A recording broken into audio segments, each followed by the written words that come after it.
안녕하세요. 닥톡 네이버 지식인 상담한의사 김지혜입니다.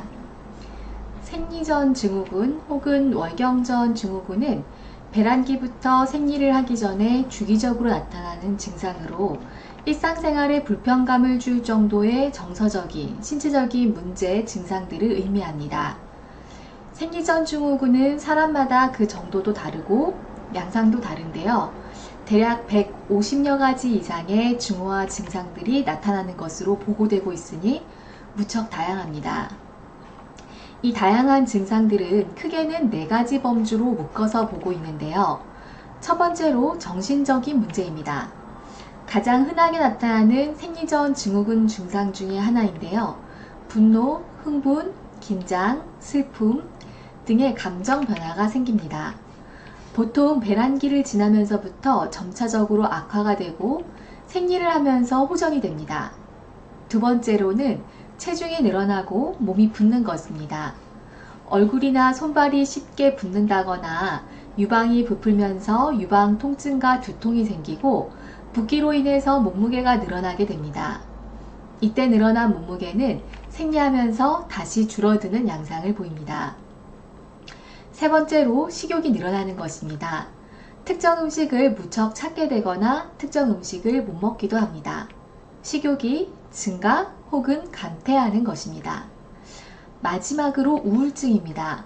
생리전 증후군의 약 20%에서 우울증 혹은 자살 감정을 호소하고 있습니다. 생리전 증후군은 사실 생활 패턴, 식생활에 변화를 주는 것으로도 어느 정도 완화가 될 수 있습니다. 하루 20분에서 45분 정도, 일주일에 한 3번 정도 조깅과 같은 유산소 운동을 하고 알코올, 카페인, 당류를 피하고 다양한 곡물, 예를 들어서 옥수수, 귀리, 보리, 밀, 현미, 수수 같은 곡물과 신선한 제철 과일 및 무, 당근 등의 뿌리 채소와 녹색 잎 채소를 섭취하는 것, 염분 섭취를 줄이는 것, 잣, 호도, 땅콩 등의 씨앗류와 견과 섭취 등이 도움이 됩니다. 만약에 월경전 부종이 심한 경우에는 견과류나 열대과일 섭취는 피하는 것이 좋습니다. 이 같은 생활관리로도 생리전 증후군이 회복이 되지 않으면 각종 기분장애에 따른 약 혹은 이뇨제, 피임약 등을 증상에 따라 다양한 처방을 받을 수가 있습니다. 한의학에서는 생리전 증후군이 생기는 원인을 기혈이 부족한 것, 감기가 우체된 것, 어혈, 습담이 원인이 되어서 경락이 원활하게 순환하지 못하면서 생기는 것으로 보고 있습니다. 증상이 무척 다양한 만큼 환자의 체질 상태, 생활 습관 등을 살펴서 경락의 순환을 막고 있는 문제를 치료하는 것입니다. 원래 생리전이라고 몸이 불편하거나 아픈 것이 정상적인 것이 아닙니다. 건강한 여성이라면 생리전이나 생리 중에도 크게 불편하지 않고 약간의 변화만을 감지하며 일상생활이 힘들지 않아야 합니다.